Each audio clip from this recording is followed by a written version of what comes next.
Hello student. मैं प्रमोद कुमार उपाध्याय स्वागत करता हूं अपने यूट्यूब चैनल फर्जी क्लासेस 4169 में। आज हम फिजिक्स का क्लास 10th का गोलीय दर्पणों द्वारा परावर्तन की चिन्ह पर पार्टी बता रहे हैं कि कहाँ प्लस लेना है और कहाँ माइनस लेना है।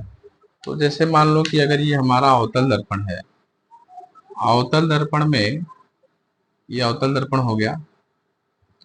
अवतल दर्पण में कुछ कंडीशन हम आपको बताए थे। ये इसका मुख्य अक्ष हो गया, मुख्य अक्ष पर ये ध्रुव हो गया। तो जो भी दूरियां नापनी होती हैं वो ध्रुव से मुख्य अक्ष के अनुदिश नापते हैं। ये मुख्य अक्ष हो गया, ये मुख्य अक्ष है। तो जो भी दूरियां आपको मापनी है वो दूरी ध्रुव से मुख्य अक्ष के अनुदिश मापनी है। हमेशा जो हम किरण डालते हैं परावर्तक पृष्ठ पर, वो बाएं से डालते हैं। जैसे ये किरण जा रही है और ये हमारी वस्तु है, मान लीजिए ये आपको परावर्तित हुई तो मुख्य फोकस से चली गई। कोई किरण ऐसे जा रही है, ये फोकस हो गया, ये वक्रता केंद्र हो गया, ये वस्तु हो गई हमारी, ये वस्तु हो गई। तो यहाँ पर मान लीजिए प्रतिबिंब बन गया इस तरीके से। ये कंडीशन होती है।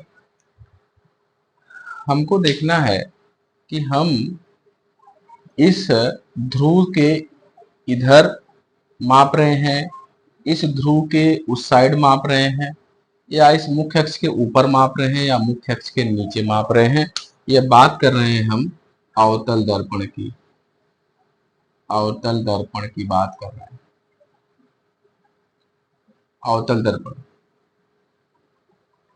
अगर ये हमारे किरण की दिशा है, ये हमारी किरण ऐसे जा रही है, तो इस दिशा में जो दूरी हम मापेंगे इस साइड, यह दूरी मापेंगे ध्रुव से इधर धनात्मक, और इधर जो मापेंगे इस साइड जो मापेंगे वो मापेंगे ऋणात्मक। दूसरी बात, मुख्य अक्ष के ऊपर जैसे ए बी, इसकी दूरी जो मापेंगे ऊपर वाली, ये मापेंगे धनात्मक। चाहे ये इस साइड हो, परावर्तक पृष्ठ की तरफ हो, चाहे ये कलई किए हुए पृष्ठ की तरफ हो। अगर मुख्य अक्ष के ऊपर है तो धनात्मक, और अगर मुख्य अक्ष के नीचे है, जैसे ये दूरी नापनी है, इसकी हाइट नापनी है, इसकी हाइट और इसकी हाइट, तो ये ऋणात्मक हो जाएगा, ये ऋणात्मक। तो ये देख लीजिए, अगर दिशा, या अक्सर मोस्टली यही होता है कि हम कोई वस्तु की जो किरण है, वस्तु हम बाएं रख रहे हैं क्योंकि परावर्तक पृष्ठ की तरफ ही तो वस्तु होगी परावर्तन में, और उधर से हम कोई किरण डाल रहे हैं तो किरण की दिशा इधर है, किरण इधर जा रही है। तो इस दिशा में, मतलब इस ध्रुव के इधर अगर हम दूरी नापेंगे तो धनात्मक इस साइड में। जैसे अभी अंतिम कंडीशन होती है, छठी कंडीशन बताए थे कि वस्तु ध्रुव और फोकस के बीच में यहाँ कहीं वस्तु होती है, तो इसका प्रतिबिंब कहीं यहाँ पर आभासी बनता है।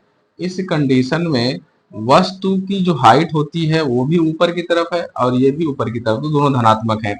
और वस्तु से ध्रुव से दूरी इधर तो ऋणात्मक लेंगे और इधर जो दूरी लेंगे वो धनात्मक दूरी लेंगे। तो यह कंडीशन होती है धनात्मक और ऋणात्मक की।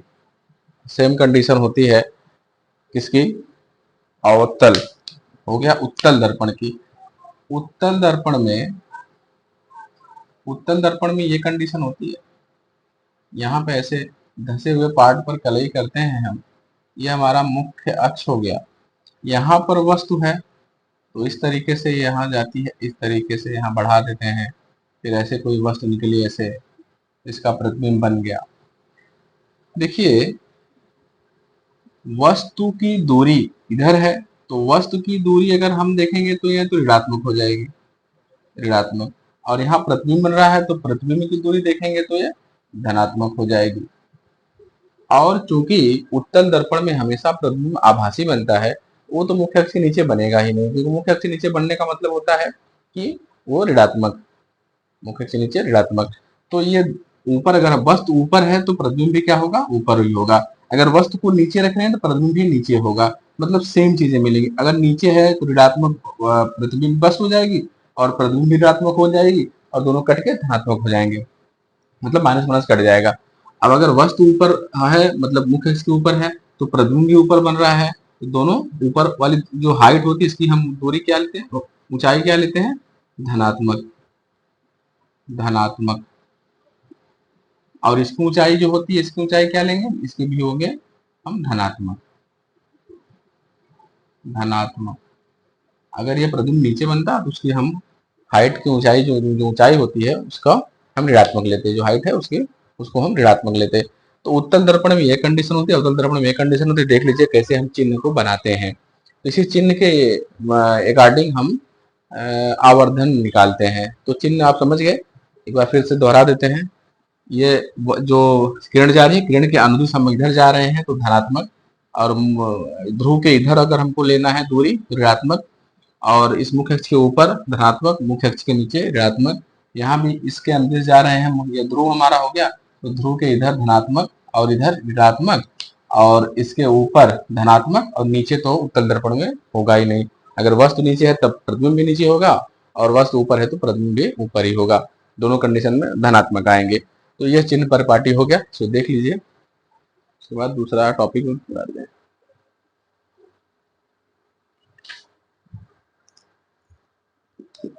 रब कर दें इसको।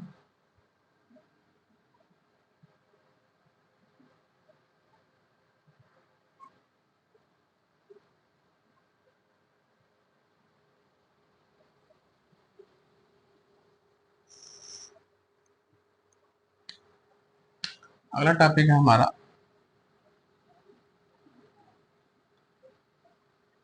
दर्पण सूत्र।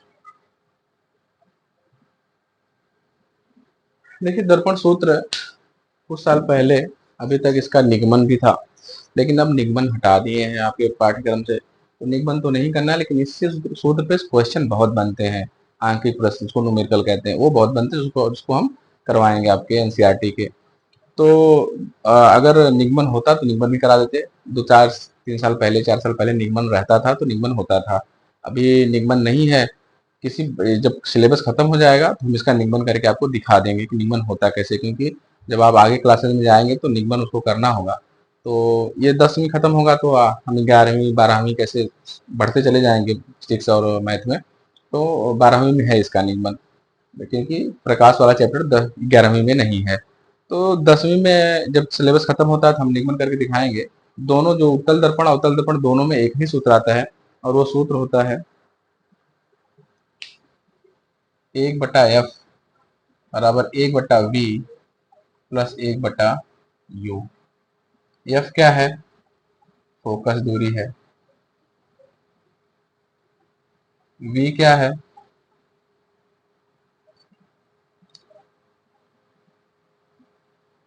प्रतिबिंब की दूरी है। और यू क्या है, ये वस्तु की दूरी है। वस्तु की दूरी है। और ये सभी दूरियां हम कहाँ से नापते हैं, कहाँ से मापते हैं, ये हमारा दर्पण हो गया, ये दर्पण हो गया, ये पी। तो यहाँ पे मान लीजिए ये वस्तु है, यहाँ पर वस्तु है ये, तो ये हमारा ये हो जाएगा, क्योंकि इधर माप रहे हैं तो माइनस है।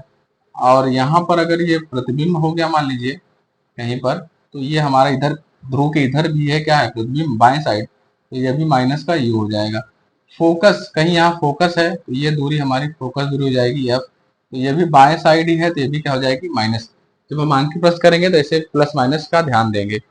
तो अवतल दर्पण में फोकस दूरी तो माइनस में आएगी, और वक्रता, और हम बताए थे आपको कि जो आर होता है वह 2f के बराबर होता है, मतलब f बराबर होता है r/2। तो वक्रता त्रिज्या जो होती है वो फोकस दूरी का डबल होती है। तो अगर कहीं वक्रता त्रिज्या दिया है तो हम फोकस दूरी बना सकते हैं उससे। ठीक है, तो ये दूरियां नापते हैं। अगर इधर दूरी नापना हमको है, इधर जैसे एक प्रतिबिंब बनता है आभासी, तो यहाँ से हम नापेंगे ये दूरी तो हमको धनात्मक मिलेगा ये, और इसके ऊपर वाली दूरी होगी वो धनात्मक, इसके ऊपर वाली धनात्मक, नीचे वाली ये वाली दूरी हम ऋणात्मक लेंगे। तो हमारा सूत्र दोनों दर्पणों के लिए है, दोनों दर्पणों के लिए 1/f बराबर 1/v प्लस 1/u बराबर 1/f बराबर 1/v प्लस 1/u, जहाँ f फोकस दूरी है, v प्रतिबिंब की दूरी है, और u जो है वस्तु की दूरी है। प्लस माइनस हम बता दिए कैसे इसको आंकिक प्रश्न में करेंगे। तो देख लीजिए, उसके बाद आगे टॉपिक दिखाते हैं क्या होता है आगे।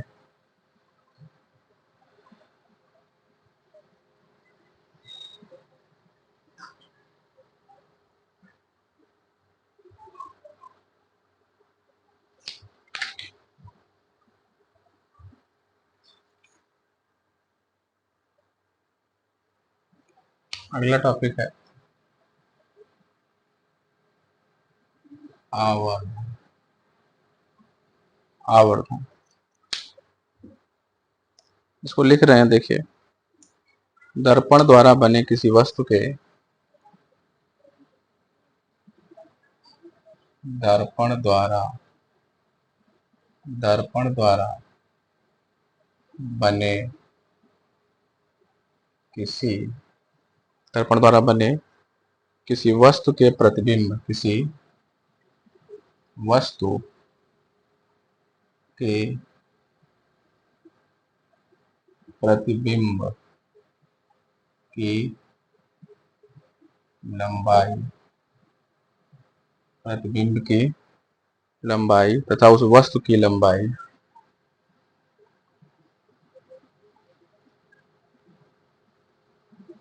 तथा उस वस्तु की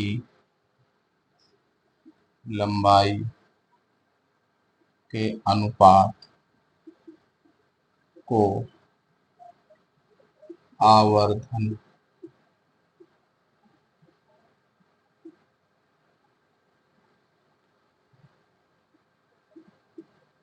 कहते हैं। आवर्धन कहते हैं, इसको रेखीय आवर्धन भी कहते हैं, रेखीय आवर्धन कहते हैं। ये हमारा है आवर्धन। मतलब इसको दो तरीके से दर्शाते हैं। जैसे मान लो ये दर्पण हो गया, तो दर्पण में ये कलई कर दिए हैं ऐसे, और ये हमारा मुख्य अक्ष हो गया। तो यहाँ पर यहाँ पर ये मुख्य अक्ष हो गया, यहाँ पर वस्तु है, यहाँ पर प्रतिबिंब है मान लीजिए। तो इसकी हाइट को हम मान लें h है, और इसकी हाइट को मान लें कि ये h डैश है। तो आवर्धन m बराबर होता है h डैश अपान h, h डैश अपान h। अच्छा, अगर हमको देखना है प्लस माइनस में, h डैश नीचे है तो ये माइनस हो जाएगा, h ऊपर है तो प्लस हो जाएगा। और यही बराबर होता है, ये ध्रुव हो गया, यही बराबर होता है प्रतिबिंब से दूरी बटा वस्तु से दूरी। तो प्रतिबिंब से दूरी क्या है v, और वस्तु से दूरी क्या है u। अब माइनस प्लस देखें तो दोनों इसी साइड में है, तो इसकी दूरी हो जाएगी माइनस और माइनस। ये m बराबर ये भी होता है, m बराबर ये भी होता है। अगर दोनों साथ में लिखेंगे ये माइनस माइनस कैंसिल हो जाएगा, है ना। ये लिखेंगे v बराबर u बराबर माइनस h डैश अपान h, तो ये भी एक फार्मूला बन जाता है। तो तीनों में से कोई भी यूज करना हो आप कर सकते हैं इस तरीके से। अब प्लस माइनस दर्पण के हिसाब से आप बना सकते हैं कि वस्तु कहाँ पर है, प्रतिबिंब कहाँ पे है, वह ध्रुव से किस साइड में है, या मुख्य अक्ष के ऊपर है कि नीचे है। इस हिसाब से प्लस माइनस आप बना लीजिए। तो ये हो गया आपका आवर्धन। दर्पण द्वारा बने किसी वस्तु के प्रतिबिंब की लंबाई तथा उस वस्तु की लंबाई के अनुपात को रेखीय आवर्धन कहते हैं। ये हो गया इसका परिभाषा, ये इसके सूत्र हो गए, देख लीजिए। और प्लस माइनस अपने हिसाब से आप कर सकते हैं, प्लस माइनस क्या होता है।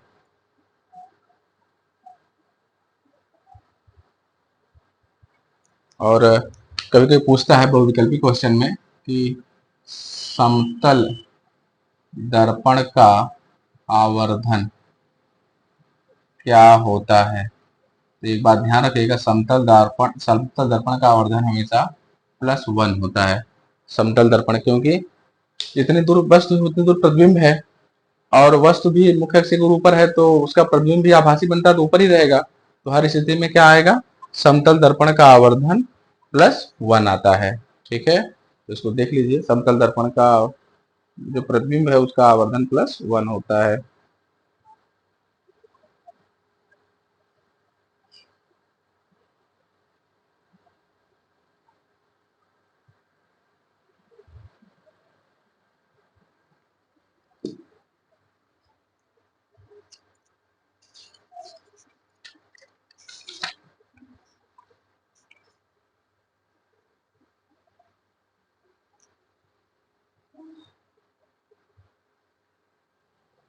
देख लिए।